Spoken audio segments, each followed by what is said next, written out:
someone who has been following Jesus now for 15, 16 years.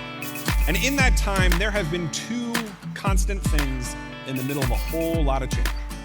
First and foremost, God's ways are higher than my ways. His plans are better than my plans. God is faithful today, yesterday, and will be forever. And second, even though I know all of that to be true, sometimes I don't want to do God's plan. I don't like it. I want to do my plan. I have spreadsheets to show that my plan is a good plan.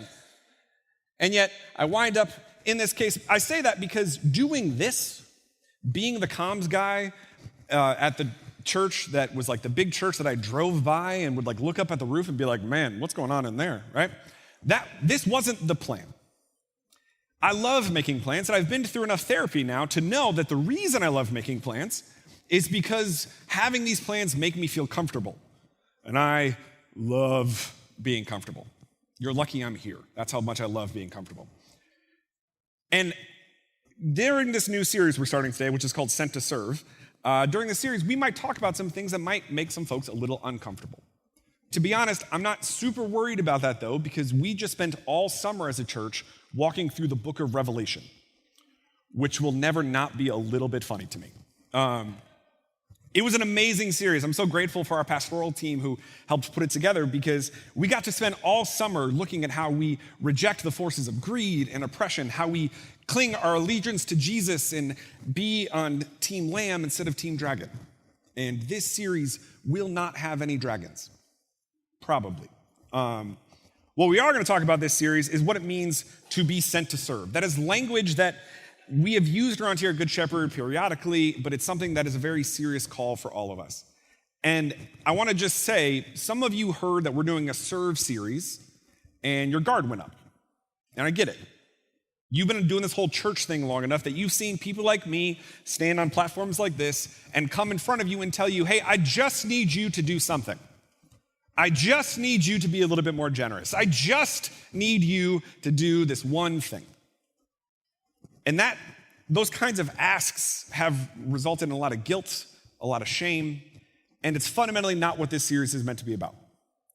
This series is not about guilting anyone into volunteering at a church or at a local mission partner.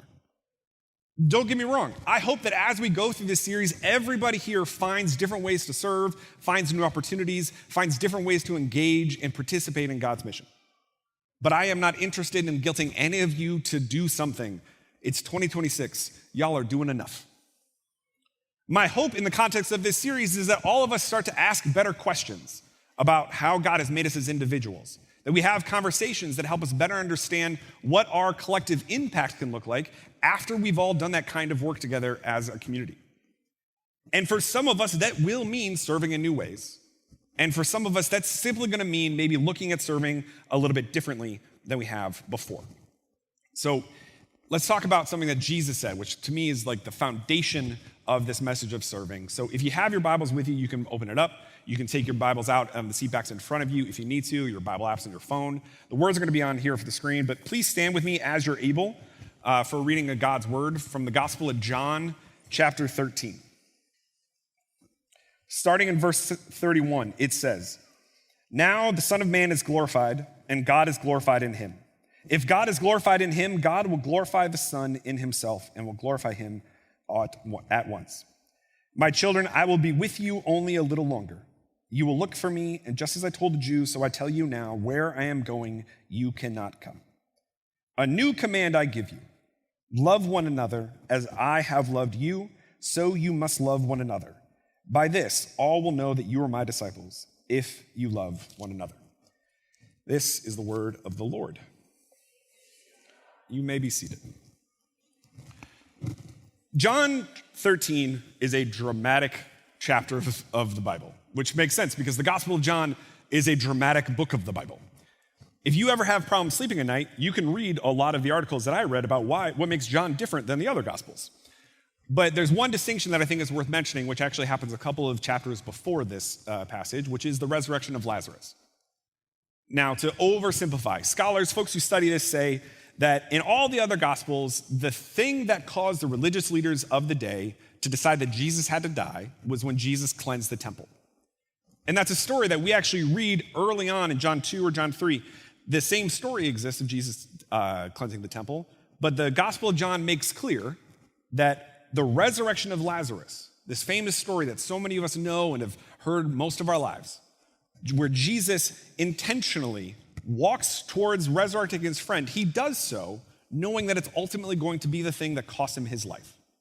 He loved Lazarus so much that he was willing to die for his friend. And I think sometimes churches or church people can kind of get misaligned when it comes to serving. And I don't want anybody to lose sight of the fact that the foundation of serving is love. Because after we read Lazarus in John 11, we go to John 13. The beginning of John 13 is Jesus washing his first century disciples' feet. First century feet. Jesus does so in the beginning of John 13, and then we get to this passage that we just read where he's making this impassioned plea to his disciples. He is almost begging them to pay attention. I say almost because I don't love prescribing emotions to Jesus. That feels like something I'm not qualified for. I'm not a scholar or a therapist, and I got too much of my mental health education from the movie Inside Out. But as I read this, Jesus is fully God, fully man. I, as someone who is at least partially man, can read what he's saying here as this attempt to get people's attention. He wants his disciples to know, just like he wants us to know, that the love they have for others should be the defining thing about them.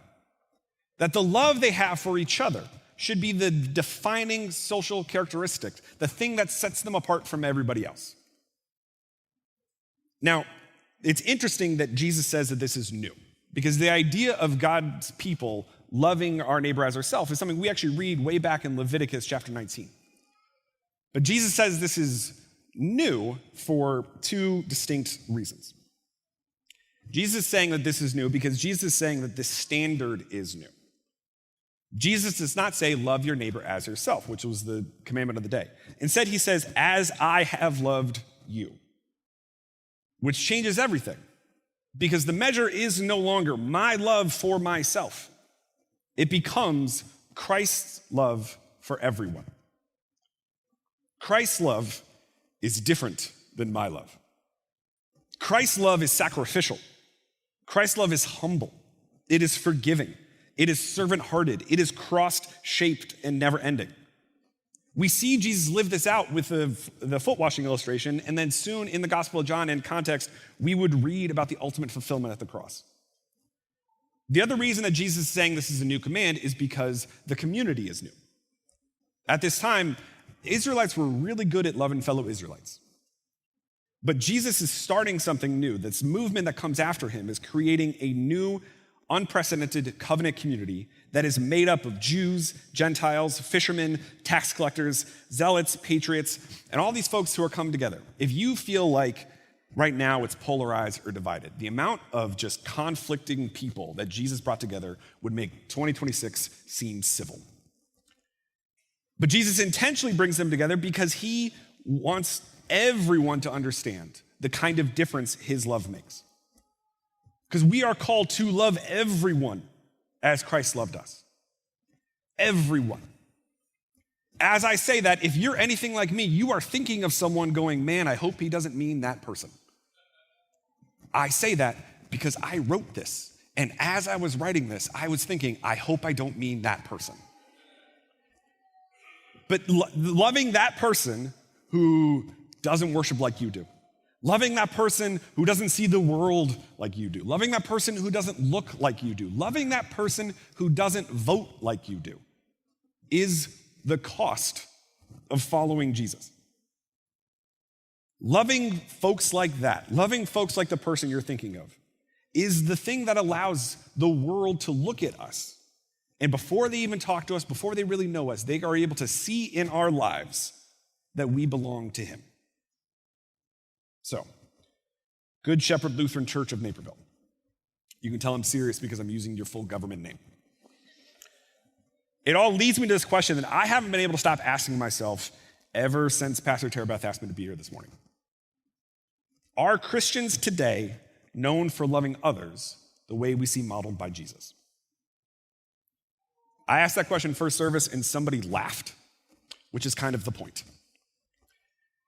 I don't see very much evidence in a public discourse that we are living up to the call of John 13. And I call this out specifically because here at a church like Good Shepherd, where we're pretty good at loving each other, it's important that we understand the gravity of the situation we're all facing. The Barna Group is the preeminent Christian research group. It's like Gallup polls, but for Jesus stuff, right? And the Barna Group did this study a while ago where they asked people who aren't following Jesus, who aren't a part of a church, what the most common words are that they associate with those who do follow Jesus, who are a part of a church. 49% of respondents, 49% of non-Christians said that we are hypocritical. 48% said we are judgmental. 46% said we were self-righteous. And 32% said that we were arrogant. In that study, only 15% of folks said that Christianity is a faith that they respect. I don't bring that up to bum you out. But I say that because, especially at a church like Good Shepherd, where hopefully that's not how you see us, and it's probably not how you see yourselves, it's incredibly important that we recognize that that's how folks who aren't here see us. This church has been blessed. I can look out and I know so many of your stories of the decades of faithfulness you've put into this place. Some of you have literally only ever been here, which is amazing. But take it from an adult convert like me. I don't think it's too much of a stretch to say that Christians have a branding problem. We have the greatest story ever told. Yet too often, those with too loud of microphones and too big of platforms have reduced the hope and resurrection, the hope and promise of the resurrection to something incredibly small. Working in comms, I've learned a lot about branding problems where perception doesn't meet the reality.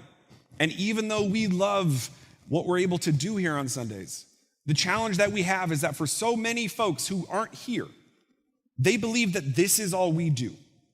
That we sit together, pat each other on the back, and don't do anything else. And I want to qualify this actually real quick, which is to say that if you are someone who is new to this whole church thing, if you are someone who is still trying to figure out who this Jesus guy is or what this all means for you, I don't want you to hear this as a list of expectations that you need to measure up to. As gently as I can, I fundamentally don't think that this is something you have to worry about right now. I offer that qualification because I want to make abundantly clear that for the rest of us, those of us who have decided to follow Jesus, this is our problem. We have to recognize that when Jesus says that we're meant to love everybody, we have to, at the bare minimum, be willing to look at the brokenness in the world and see that the love that we have for Jesus, that he first loved us, and that is enough for us to look at all of creation and the brokenness that's in the world today and do something about it. What that is, what that looks like, is very seasonal, it's very individualized, but the call for all of us is pretty universal. So if serving is one of the primary ways that we experience the love of Christ, then it's worth asking, what's keeping us from serving? What's getting in the way of us loving like he called us to love in John 13? And I think there's 3 traps that we fall into when it comes to serving. First and foremost, we make serving about ourselves. Second, we think that we have to serve forever. And third, we serve in ways that were just simply meant for someone else to be serving in. See, our phones, the algorithms, it allows us to make this whole world be just about us. Everything gets to be about ourselves. And whenever I fall into that trap of doom scrolling a little too long, I'm reminded of how exhausting it is to have everything be about me. If you've ever seen a toddler be really tired, that's what's happening to them, because everything is about them, and it's exhausting to have everything be about us. So one of my, I'll be honest with you guys, because I'm in church, and you're supposed to be honest when you're in church. One of the ways in which I got to live this out. So if you've been a part of this church for a long time, you know that one of the big events that we do every year is Feed the Need Illinois. We partner with our mission partner, Feed My Starving Children, and it's this big annual packing event where we get to help feed my starving children, send food all over the world to folks who need it. It's a wonderful experience. And the first time that I got to go, I bring my oldest with me, and we're there. We get assigned tables. We get to serve in different ways. And my job was to seal the bags of food shut. And I was terrible at it. And if you haven't been there, I would love to give you more context, but there's literally a machine that's supposed to do this for us. And I couldn't figure it out. And then I was very politely asked to stop serving, which is one of my favorite things that's ever happened. And what you need to understand is it was a little embarrassing. It wasn't exactly what I was expecting. But I was asked that, and nobody cared.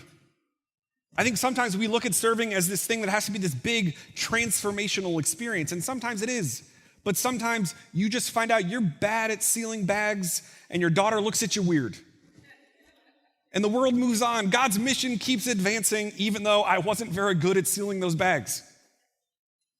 I think we also sometimes look at serving as this thing that we're supposed to do forever in this one particular way. And honestly, folks like me, church leaders, ministry folks, we are sometimes the most guilty of this. Because we ask people to serve, and despite our well intentions, what is often heard is, oh, I have to go do this thing now forever. And I don't want to guilt anybody into serving. I'm not interested in that. I have sent those Saturday night desperate texts, and they feel terrible. And I have received those desperate Saturday night texts, and they feel worse. My hope is that for each of us, especially if you've been around here and you're serving in a bunch of different ways, that what we do, the work we do over the course of this series is not about doing more or finding other ways to serve. But instead, especially if you've been here for a long time and you're one of the pillars of this church, and when I look out, I see several of you. Your challenge in this series is not to serve more, it's to find someone and bring them along serving with you. Because you've already recognized something, that God doesn't need us to serve. He's God. But God allows us to participate in his mission because he recognizes that serving changes us. When we make things not about ourselves, when we keep the focus back on Jesus, we are participating in his mission and living, as the Gospel of John talks about in chapter 10, life to the full. This series is about helping all of us understand how the unique gifts we've been given, the unique skills and passions that we have, the resources that we have, and how they can be applied in and around and through the work of the church. But that brings me to the third kind of trap, where we serve in ways that weren't meant for us. So on the homepage of the website right now, or you can see it on this slide here, you can scan and you can take a spiritual gifts assessment. You can do it when you get home, you can find it on the website, you can scan it now, or you can start taking it now and check out of everything else I have to say. I hope you do that. I hope you scan this and dive into this assessment. I want to be clear, not because of the assessment. I'm fairly agnostic about this particular assessment, if I'm being honest with you. But what I have found is that if you are hearing this conversation around serving and you're going, I don't even know where to start here. What's going to happen is you're going to learn a little bit about yourself. You're going to answer questions about yourself, and then it's going to give you some information back. And depending on what assessment you do or what assessment you take up, it brings me to the actual challenge here, which is I want you to take your results and bring them to someone else. You can bring them to any of the folks on our staff. It doesn't have to be a pastor. All of our staff would love to have conversations with you about what serving might mean for you in this particular season of your life. Because let me be clear, I love our mission partners and I love our ministries, but some of you are serving in a bunch of ways that has nothing to do with this place, and that is good. I hope you continue to do that. But some of you, as I've been talking, have been thinking about how your relationship to Jesus right now is a little bit too much about you. And you're asking yourself the question, maybe serving is the way through that. And if that's you, come talk to us. Come talk to me, go talk to LJ. Most of you will go talk to LJ, but have that conversation. Be willing to take that bold first step and watch what God will do. Because when we are willing to step outside our comfort zones, when we are willing to not make everything about ourselves, we are trusting that ultimately God's going to do the work. That ultimately we are being humble enough in a time where humility is hard to find, that God is ultimately going to do the work. Some of us have tried serving in ways that weren't meant for us. And over the past few years, I've gotten to lead large group Bible lessons at our VBS, which means that I have intentionally said yes to hundreds of kids standing in front of me, hopped up on all of the energy of VBS, and then I have tried to teach them something about the Bible. And if I asked you to do that, most of you would say, no, thank you, which is the correct response. You're not meant to serve the way that I serve. I look forward to that every single year. And I know that I'm not meant to serve the way that you do. Faith Theory Cho is a pastor, she's an author, she's a friend of this place. And she has this quote that she drew from the language of the book of Romans that I really like that talks about this, which is, church is not an audience receiving services.